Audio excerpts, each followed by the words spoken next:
한글처럼 쉽게 배우는 훈민한자 강의 5급 한자 학습편 제20강 6번 식물 풀과 나무에 관련자입니다. 먼저 도우미 그림에는 술을 빚은 술독에 용수를 집어넣어서 맑은 술을 걸러내려고 하는 그림이 있습니다.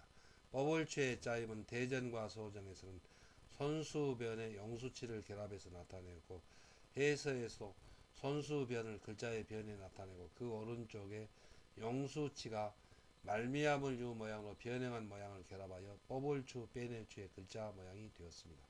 먼저 여기서 용수는 장이나 술을 걸러내는 그 도구를 나타내는 이름입니다. 자원은 버블추는 술을 빚은 술독에 손으로 용수를 집어넣어 맑은 술을 걸러내듯이 어떤 성분을 이를 뽑는다 또 빼낸다는 뜻이며 보기로 추출이 있습니다. 훈과 음은 뽑을추 빼낼 추입니다. 다음은 부고할과입니다. 도우미 그림에는 공과금을 부고한 고지서를 보고 깜짝 놀라는 그림이 있습니다. 부고할과의 짜임은 대전과 소전에서는 말씀은 변에 과실과를 결합해서 나타내었고 해서에서도 말씀은 변에 과연 결과과를 나타내는 과실과를 결합하여 부과할과의 글자 모양이 되었습니다. 자원은 부과할과는 벌어들인 돈이 얼마인가 하고 말로 결과를 물어서 세금을 매기는 것을 나타내어 이를 부과한다 또 매긴다는 뜻이며 보기로 과세가 있고 학생에게 공부할 것을 부과하는 이 과제라는 뜻이 되며 보기로 과제가 있습니다. 훈과 음은 부과할과 매길과 과제과입니다. 한자를 쓰면서 마무리하겠습니다. 먼저 뽑을추는 손수변에 용수치를 결합해서 나타내었습니다. 그래서 용수치가 여기서는 말미암을 유처럼 변화했는데 그 뜻은 장이나 술을 걸러내는 도구라는 뜻입니다. 그래서 손으로 술을 빚은 술통에 용수를 집어넣어서 맑은 술을 걸러내듯이 어떤 성분이나 물질을 뽑아낸다는 뜻을 나타내서 뽑을 추가 되었습니다. 다음은 부과할과입니다. 부과할과는 말로 결과가 그러니까 돈을 얼마나 벌어들였는가 하는 그 결과를 물어서 세금을 부과한다는 뜻을 나타내서 부과할과가 되었습니다. 그리고 또 학생에게 공부할 것을 부과하여 내주는 과제라는 뜻을 나타내서 과제과가 되었습니다.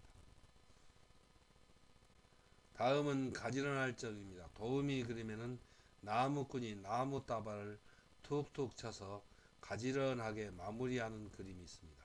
가지런할 적의 짜임은 대전과 소전에서는 묶을 속에 칠복과 그리고 발을정을 결합해서 나타내었고 해서에서도 그대로 묶을 속과 그리고 칠복과 발을정을 결합하여 가지런할 적의 글자 모양이 되었습니다. 자원은 가지런할 점은 물건을 묶을 때에 가지런하게 물건의 앞뒤를 툭툭 쳐서 바르게 하는 것을 나타내어 이를 가지런하다 또 정리한다는 뜻이며 보기로 정리가 있습니다. 훈과 음은 가지런할 정, 정리할 정입니다. 다음은 꾸짖을책입니다. 도우미 그림에는 어린 아이에게 벌을 서게 하고 꾸짖는 그림이 있습니다. 꾸짖을책의 짜임은 대전과 소전에서는 가시자의 조개표를 결합해서 나타내었고 해서에서도 이 가시자가 획줄인 변형한 모양을 글자의 위에 나타내고 그 밑에 재물이나 돈의 뜻을 나타내는 조개표를 결합하여 꾸짖을책, 책임책의 글자 모양이 되었습니다. 자원은 꾸짖을책은 가시로 찌르듯이 빌려간 돈을 갚지 않는다고 나무라며 이를 꾸짖는다는 뜻이며 보기로 책망이 있고 빌린 돈을 갚아야 할 이 책임이라는 뜻이 되며 보기로 책무가 있고 꾸짖듯이 해야 할 일을 권한다는 뜻이 되며 보기로 책선이 있습니다. 훈과 음은 꾸짖을 책, 책임책, 권할 책입니다. 한자를 쓰면서 마무리하겠습니다. 먼저 가지런할 점은 묶을 속에 칠복과 그리고 발을정을 결합해서 나타내었습니다.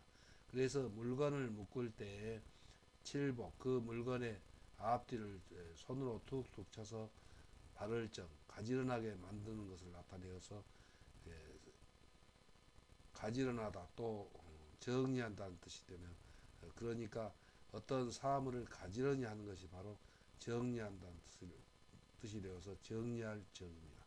다음은 꾸짖을책입니다. 꾸짖을책은 이 가시자가 획줄인 변형한 모양을 가로긋고 내리긋고 그리고 두 번 가로긋어서 나타내고 그 밑에 조개패를 결합했습니다. 그래서 가시로 쿡쿡 찌르는 것처럼 빌려간 조개패, 돈을 갚지 않는다고 꾸짖는다는 뜻을 나타내서 꾸짖을책이고 또 돈을 갚아야 할 책임이라는 뜻을 나타내서 책임책이 되었습니다. 다음은 빚채, 빚질채입니다. 도우미 그림에는 빚진 사람에게 돈을 갚으라고 졸라대는 그림이 있습니다. 빚채의 짜임은 대전과 소전에서는 사람인 변에 책임책을 결합해서 나타내었고 해서에서도 사람인 변에 책임책의 뜻을 나타내는 꾸짖을책을 결합하여 빚채, 빚질채의 글자 모양이 되었습니다. 자원은 빚채는 다른 사람에게 갚아야 할 책임을 지고 돈이나 재물을 빌리는 것을 나타내어 이를 빚 또는 빚진다는 뜻이며 보기로 채권이 있습니다. 훈과 음은 빚채, 빚질채입니다. 다음은 받칠탁입니다. 도우미 그림에는 물건이 무너지지 않도록 이렇게 받쳐주는 그림이 있습니다. 받칠탁의 짜임은 대전과 소전에서는 손수변에 막길탁을 결합해서 나타내었고 해서에서도 손수변에 막길탁을 결합하여 받칠탁의 글자 모양이 되었습니다. 자원은 받칠탁은 다른 사물이 의지하도록 손으로 받치는 것과 이삭이 줄기에 몸을 맡기는 것이 공통되는 뜻을 나타내어 이를 받친다. 또 받침이라는 뜻이며 보기로 탁자가 있고 받쳐주니 이 의지한다는 뜻이 되며 보기로 의탁이 있습니다. 훈과 음은 받칠탁, 받침탁, 의지할 탁입니다. 한자를 쓰면서 마무리를 하겠습니다. 먼저 빚채는 사람인 변에 책임책을 결합해서 나타내었습니다. 그래서 다른 사람에게 갚아주어야 할 그런 책임을 지고 돈이나 재물을 빌린다는 그런 뜻을 나타내어서 빚채, 빚질채의 글자가 되었습니다. 다음은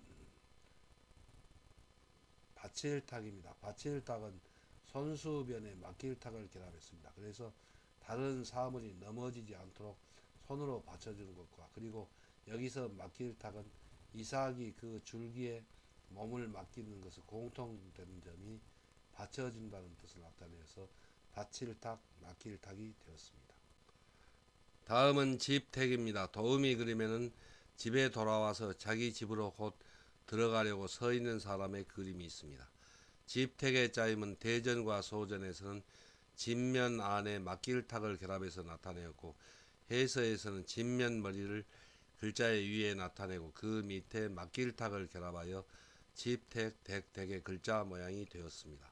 자원은 집택, 댁은 집을 생활 근거지로 몸을 의지하고 살아가는 것을 나타내어 이를 집이라는 뜻이며 보기로 주택이 있고 남의 집안 또는 남의 집 부인을 일컬어 이 댁이라는 뜻이 되고 보기로 안성댁이 있습니다. 주근이가 묻힌 집이 삼 묘라는 뜻이 되며 보기로 유택이 있습니다. 훈과 음은 집택, 댁, 묘택입니다. 여기서 댁이라고 쓰는 한자어를 잘 구별하여 여러분들이 익혀두어야 합니다. 다음은 그 기입니다. 도우미 그림에는 곡식에 티끌이나 먼지를 날려보내어서 곡식을 정선하는 그림이 있습니다. 그 기의 짜임은 대전과 소전에서는 이 키를 상형자 밑에 받쳐줄 기를 결합해서 나타내었고 해서에서도 이 소전의 키를 상형한 글자가 고든 서문으로 그리고 그 모양을 변형하여 글자의 위에 나타내고 그 밑에 받쳐줄 기가 글자의 받침으로 쓰이는 모양으로 변형하여 이 두 부분 글자를 결합하여 그 기의 글자 모양이 되었습니다. 자원은 그 기는 본래 키를 상형한 글자이며 지금의 글자는 키를 사용할 때 사람이 양손으로 받쳐 들고 곡식의 먼지나 티끌을 바람에 날려 곡식을 정선하는 것을 나타내어 3. 키라는 뜻이며 이 키기의 뜻입니다.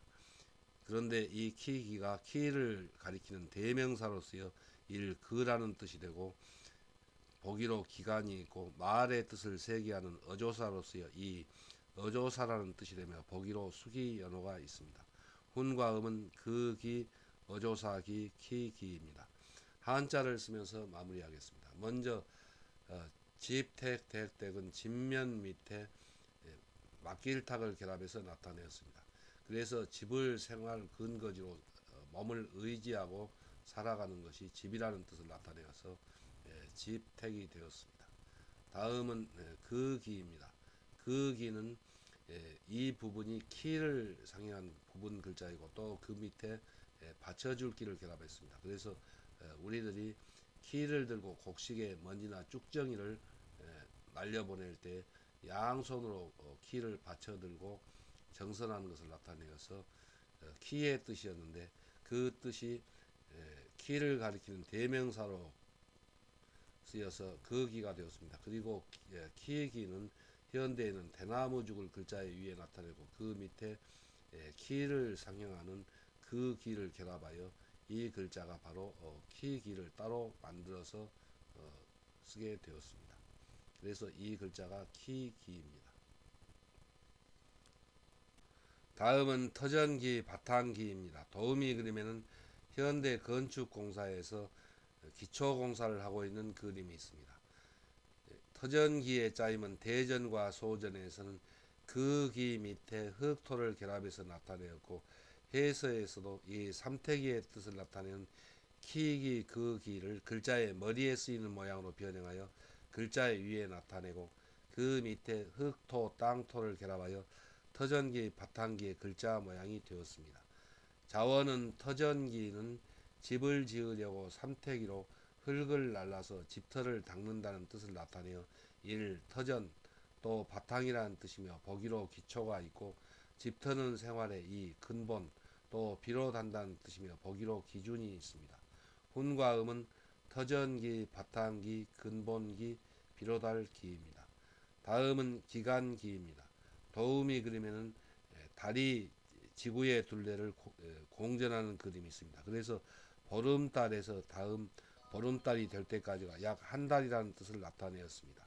기간기의 짜임은 소전에서는 그 기 변에 달월을 결합해서 나타내었고 해서에서도 그 기를 글자의 변에 나타내고 그 오른쪽에 달월을 결합하여 기간기의 글자 모양이 되었습니다. 자원은 기간기는 달의 모양이 변화하는 것을 기준으로 날이 가는 것을 셈하던 옛날에 그 자리에 달이 뜨는 동안이라는 뜻을 나타내어 일, 기간이라는 뜻이며 보기로 기간이 있고 사계절이 지난 기간이 이 1년이라는 뜻이 되며 보기로 주기가 있고 날짜와 장소를 정하여 3, 기약한다는 뜻이 되며 보기로 기약이 있고 기약한 것이 이루어지기를 4, 바란다는 뜻이며 보기로 소기가 있습니다. 훈과 음은 기간기, 1년기, 기약할기, 바랄기입니다. 한자를 쓰면서 마무리하겠습니다. 먼저 터전기는 위에 있는 이 부분은 그 기인데 키를 상징한 글자입니다. 그래서 이 글자에서는 키와 비슷한 그런 삼태기의 뜻을 나타내고 이 그 기가 글자의 위에 쓰는 모양을 변형하여 비치고 파임하는 모양이 되었습니다. 그래서 이 삼태기로 흑토, 흙을 날라서 그 집터에 터전을 닦는다는 뜻을 나타내어서 터전기, 바탕기가 되었습니다. 다음은 기간기입니다. 기간기는 그 기의 달월을 결합해서 나타내었습니다. 그래서 그 자리에 같은 모양의 달이 뜨는 것이 약 한 달이라는 뜻을 나타내서 그 기를 글자의 변에 나타내고 그 오른쪽에 달월을 결합해서 기간기 또 1년기, 기약할 기의 글자가 되었습니다.